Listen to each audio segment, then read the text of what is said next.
কি রে, বেল্লালে গাড়িতে তেল নামাইতেছে, যাই দে তো ব্যাপারটা কি। এই কি রে, কি করস তুই? গাড়িতে তেল নামাইতেছিস কে? উস্তাদ তেল নামাই না, ওই যে একটা গাড়ি মুস্ত হইব এর লিগে অল্প একটু তেল নামাইতেছি। তুমি মোসার লিগে তেল নামাইতেছো না? আমি তোমার সিস্টেম বুঝি না।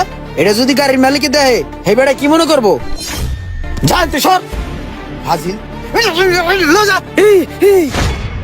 সোর সে সোর দিয়ে গ্যারেজটা ভরে গেছে গা। হালার করে হালাই কামটা করলো কি? পোলা পানি যদি না বোঝে তাহলে হেডিরে কেমনে বোঝায়? হালার করে হালার লিগে তেলটা চুরি করতে পারলাম না, হালার করে হালাইয়া বাধা দিল। সামনে ঈদ, এখানে কেমনি কি করমু? মনটা হচ্ছে একটা লাত্তি দিয়ে ফুটবলের নাল উড়ে এলাই। আবেলাল 16-17 গুড়িটা লই আয়। আনতাছি উস্তাদ, গুড়িটা দিয়া মাথা বাড়ানো একটা বাড়ি দিতে পারতাম। উস্তাদ এলন। এটা কি লইছো সেরে গুড়ি? চোখ কোথায় থাকে? চোখ কপালে লয়ে ঘুরোস? গোড়াতে চোখটা উড়ে বেটা মার্বেল খেলমু, জানতে সর। নাড়ার করে নাড়া, খালি সুযোগটা পাইয়া লই তোর এমন শিক্ষা দিমু তোর বাপ দাদার নাম ভুলে এলাম। শুধু অপেক্ষার পালা। কর বাকাম সাকাম কইলে আবার মনটা বেজার হয়ে যায়। আবার ঘুরে ঘুরে যাচ্ছে সাজা। ভাই আপনার গাড়িটা এখন ফুললি কমপ্লিট, কোনো সমস্যা নাই। 1 বছরের মধ্যে ইঞ্জিনে কোনো হাত দেওয়া লাগবে না, আমি নিজে গ্যারান্টি ভাই। এলন ভাই আপনার গাড়ির চাবি। যাক, ভালো লাগলো তোমার কাজকর্ম। এই নাও তোমার বিলটা নেও। ঠিক আছে ভাই, গাড়িটা বুঝালন। শোনো ইমরান, তোমাদের ডাকছি হইলো, কোরবানি তো চলে আসছে, তোমরাও বাড়ি ঘরে যাবা, ছুটি লাগবে তোমাদের। তাই ভাবতেছি কোরবানি উপলক্ষে আমরা গ্যারেজ 2 দিন বন্ধ রাখবো, ঠিক আছে? তো ব্যাপারটা তো তোমাদের সবাইকে বলতে হয়, তাই না? আর সাথে তোমাদের বেতনটা তোমাদেরকে দিয়ে দিচ্ছি, ঠিক আছে? এই নাও, এখানে তোমার 1 মাসের বেতন আছে। আর বিল্লাল, এই নাও, এখানে তোমার বেতন। এখন উস্তাদ আপনি যে কোরবানি উপলক্ষে 2 দিনের ছুটি দিলেন, 2 দিনের ছুটি কি আমার লাগে? আর তাছাড়া গাড়ি ঘোড়ার যে চাপ, 2 দিন সময় লওয়া লাগবে না উস্তাদ, আমি কালকেই চলে আসবো। শুধু শুধু বাড়তি ছুটি কাটায় গ্যারেজের ক্ষতি করে লাভ আছে? এখন উস্তাদ একটা ঝামেলা হয়েছে কি, আব্বাই বাড়ির পাশে একটা জমি দেখছে, বুঝছেন? এখন আব্বাই কইছে আমার কিছু টাকা পয়সা ম্যানেজ করতে। আমি কইতে টাকা পয়সা ম্যানেজ করবো? আমি থাকি আপনার কাছে, আপনি আমার গার্জিয়ান, বড় ভাই, ওস্তাদ, সবকিছু আপনি। এখন আপনি ছাড়া তো আমার কোনো গতি নেই।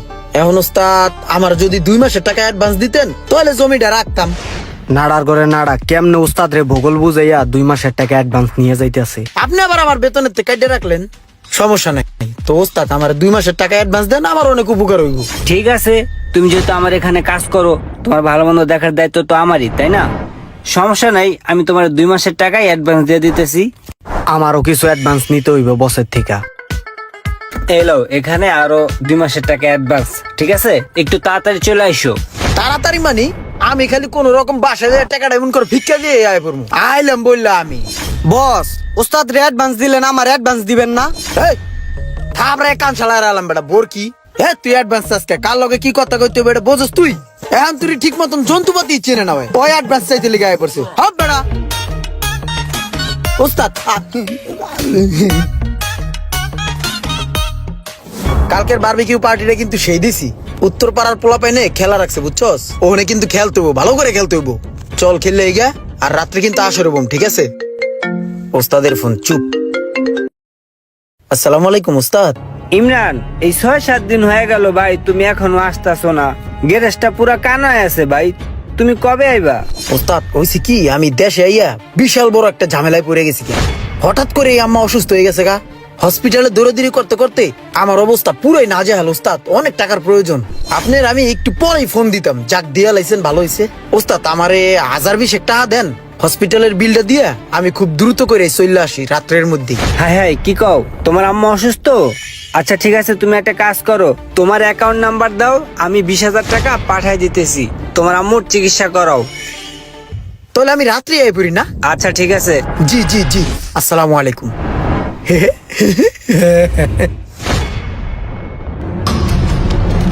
আমার অসুস্থতার কথা কইয়া ওস্তাদের কাছে কোন 20,000 টাকা নিলাম, টাকাগুলা সব জুয়া খেলে হারিয়ে গেলাম গা।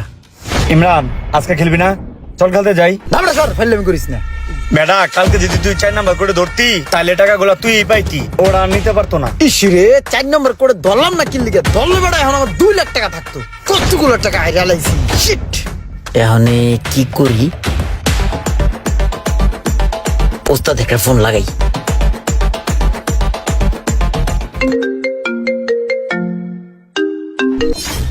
হ্যালো ওস্তাদ, আসসালামু আলাইকুম। ওয়ালাইকুম আসসালাম।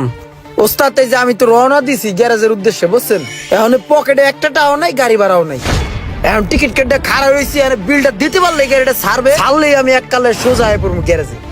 এখন ই করেন ওস্তাদ, 1006 টাকা পাঠান, আমি আয় পড়ি। তোমার না কয়দিন আগে আমি গাড়ি ভাড়ার টাকা দিলাম, তুমি কইলে ওস্তাদ গাড়ি ভাড়ার টাকাটা দেন, আমি আইতেছি। হ হেটা দিছিলেন, হেটা ওই ছোট বোনে বই কিনবে, হে নিকে আমার ধরছে, আমি দিয়ে দিছি। শেষ হয়ে গেছে, খরচ হয়ে গেছে, এখন দেন। আচ্ছা ঠিক আছে, আমি 6000 টাকা পাঠাইতেছি, তুমি তাড়াতাড়ি আইসা পড়ো। কিন্তু ভাই লেট করো না বুঝছো, আমার কিন্তু বিশাল ক্ষতি হইতেছে ভাই। আপনি পাঠাইবেন, আধা ঘন্টার মধ্যে আমি গ্যারেজে হাজির। আচ্ছা পাঠাই দিতেছি। ঠিক আছে ওস্তাদ। এবারা ওস্তাদ টাকা পাঠাইছে, এখন চল আবার যাই জুয়া খেলবো, যা আরছি সব উড়ে লয়ে আইব, চল।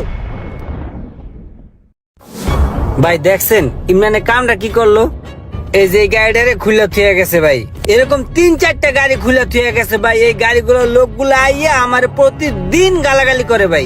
বেটা মাথা মতো নষ্ট বেড়া, ওস্তাদের কাছে কোন ধানাই বানাই করে বেড়া টাকা আনি, বেড়া তুই আমার জুয়ার লাইন ধরাই দিছিস বেড়া। তোর লিগে বেড়া আমার একটা টাকা পকেটে নাই, এখানে কেমনে চলি বেড়া? তুই বেড়া এই সময় কলিছে 2 করে ধরলাম মতন বেড়া ব্যাগটা গেছে গা। কি মুসিবতে আছে আমি ইমরানের এখন তো দাঁড়ানোরে আরেকটা ফোন দিয়া দেখি। আমাকে ভাগ্যে মনে হয় কোনো দায় নাই রে। চুপ কর বেড়া, কানসার মধ্যে মারমু আবার কথা কয়। এ বেড়া তাড়াতাড়ি চুপ, ওস্তাদে ফোন দিছে। হ্যালো এই ইমরান ভাই, 15 দিন হয়ে গেল তোমার টাকা পাঠালাম, তুমি এখন আইলে না ভাই, কি অবস্থা কও তো? তোমার সমস্যাটা কি ভাই কও তো? উস্তাদ এতগুলো দিন হয়ে গেল উস্তাদ, এই সার্কিটের খবর লইলেন না উস্তাদ। আপনি আমার টাকা দিচ্ছেন উস্তাদ, গ্যারেজে যাওয়ার লেগে। আমি তো বাসে উঠছি, কত দূর যাওয়ার পরে দাবাস করে বাসটা অ্যাক্সিডেন্ট হয়ে গেছে গো উস্তাদ।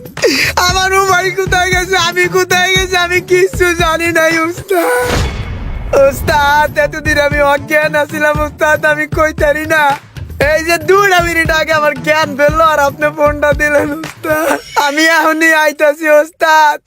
মাই কইছে আমার ব্রেনের সমস্যা হইছে, কয়টা টাকা বাড়ান, আমি ব্রেনের চিকিৎসা করে আনে পরে উস্তাদ। আচ্ছা ঠিক আছে, আমি তোমার টাকা পাঠিয়ে দিতেছি ভাই, তুমি একটু তাড়াতাড়ি হও, আমার একটু বাঁচাও ভাই। আমার এই পার্টিগুলো আইয়া জুতা দিয়া পিড়ায় প্রতিদিন ভাই। ঠিক আছে উস্তাদ। উস্তাদে টাকা পাঠাইতাছি, চল আরেকটা ডান খেলি গা, দেখি আগে ভাই যা গুয়া হয়নি। দেখছেন অজ্ঞান হয়ে গেছে। তোমার চেহারা যেমন চোরের মতন, কাম কাজ কিন্তু এমন চোরামি করে করতেছ। মাথা মাথা গরম হইলে এটা খুললে কিন্তু মাথায় মারবো, ঠিক আছে? বি কেয়ারফুল, কাম কর। যায় দিন ভালো, আয় দিন খারাপ। আমার অবস্থা মনে হয় ওরকম কিছু একটাই হইছে। ওস্তাদের কাছে কোন দানাই ফানাই করে বউটা আনলাম, এখন তো বেটা কামে যাওয়া ছাড়া উপায় নাই, আর তো ওস্তাদের কাছে চাওয়ানো যাবো না। না কামে যাবো করে, আবার 2 মাস পরে আবার খেলাধুলো করবো। ওস্তাদ কই, কারো কোনো সারা শব্দ নাই। ওস্তাদ আমি আইছি। এ বেলাল কই রে তুই? এরে নাড়ার করে নাড়া, তুই আবার আইছোস? ওস্তাদ আসসালামু আলাইকুম। ওয়ালাইকুম আসসালাম। আমায় পড়ছি ওস্তাদ। কে তুমি ভাই? চিনলাম না তো। হ্যাঁ চিনেন নাই? আমি ইমরান আপনার গ্যারেজের হেড মিস্ত্রি ইমরান। সোহাগ ভাই, সোহাগ ভাই এদিকে আসেন তো। ওই বেটা ওস্তাদি কি বর্তমানে নেশা পানি করতেছেন? আমি এই গ্যারেজের হেড মিস্ত্রি, আমারই চিন্তাছে না। বস এখানে কাউরে চিনে না। সালাম আলাইকুম ওস্তাদ। ওয়ালাইকুম আসসালাম। কি কোনো সমস্যা? মাইর খাওয়া আইছো? কোন গাড়ি লইছো? গাড়ি কই তোমার? কেমনে মাইর খাওয়াইছো গাড়ি? আরে আমি মার খাইতাম কি লিগা? আমি মার খাওয়া গাড়ি ঠিক করি, আমি এই গ্যারেজের হেড মিস্ত্রি। তুমি হেড মিস্ত্রি, তাহলে আমি কি? ওস্তাদ কি কই বেড়ায়? রাখ লাইছেন হেড মিস্ত্রি, রাখ লাইছেন, তাহলে আমি কি ডিলেট? তুমি বোঝো না যে তুমি ডিলেড হইছো? তোমার মতো একটা লোকের অপেক্ষা করতে করতে আমার গ্যারেজটার আমি মায়েরতে মিশাই দিতেছিলাম, তারপরও তোমার আসার কোনো নাম ছিল না। অবশেষে সোহাগ ভাইয়ের আমি রাইখা দিছি। তুমি যখন যা বলছো আমি তোমার প্রত্যেকটা কথা শুনছি।